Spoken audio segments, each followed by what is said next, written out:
রান্নার গ্যাস সিলিন্ডারের সংকট এতদিন ছিল, তবে এবার যানবাহনে এলপিজি গ্যাস ব্যবহারকারীদের কপালেও দুশ্চিন্তার ভাঁজ। গ্যাস স্টেশনের মালিক সমিতি বলছে, তরলীকৃত পেট্রোলিয়াম গ্যাস চলমান সংকটে ভুগছে গাড়িতে এলপিজি সরবরাহকারী স্টেশনগুলো।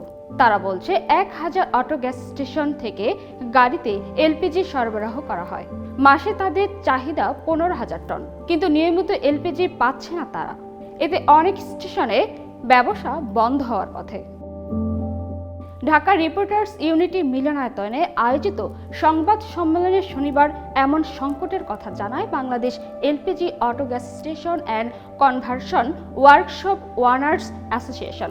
এতে এলপিজি সংকটের নেতিবাচক প্রভাব পরিবহন খাতে শিরোনাম লিখিত বক্তব্য পাঠ করা হয়।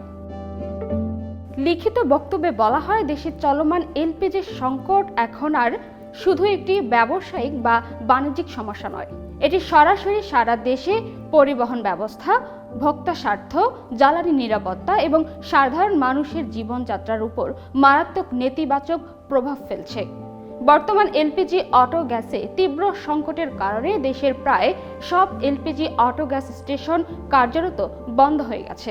এর সরাসরি প্রভাব পড়ছে 1.5 লাখের বেশি এলপিজি চালিত যানবাহনের উপর। গাড়ির মালিক ও চালকেরা জ্বালানি না পেয়ে চরম ভোগান্তির শিকার হচ্ছেন। অনেক ক্ষেত্রে তারা ঘন্টার পর ঘন্টা এক স্টেশন থেকে অন্য স্টেশনে ঘুরেও গ্যাস পাচ্ছে না।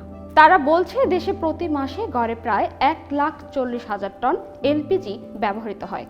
এর মধ্যে যানবাহন খাতে মাত্র 10% এলপিজি অটো গ্যাস হিসেবে ব্যবহৃত হয়। এটি সরবরাহ করা হচ্ছে না। প্রতি মাসে এই সরবরাহ নিশ্চিত করতে বাংলাদেশ এনার্জি রেগুলেটরি কমিশনের কাছে অনুরোধ করে তারা।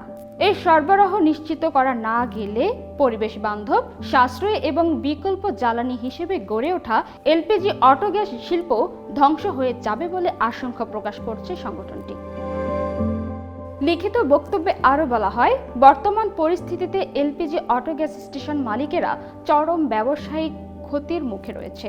দীর্ঘদিন স্টেশন বন্ধ থাকায় কর্মচারীদের বেতন, ব্যাংক ঋণের কিস্তি এবং দৈনন্দিন পরিচালন ব্যয় বহন করা তাদের জন্য প্রায় অসম্ভব হয়ে পড়ছে। সংকটের সমাধানে তারা সরকারের কাছে 6টি দাবি তুলে ধরেন। এর মধ্যে আছে অবিলম্বে এলপিজি আমদানির স্বাভাবিক ও পর্যাপ্ত করার জন্য জরুরি ব্যবস্থা গ্রহণ।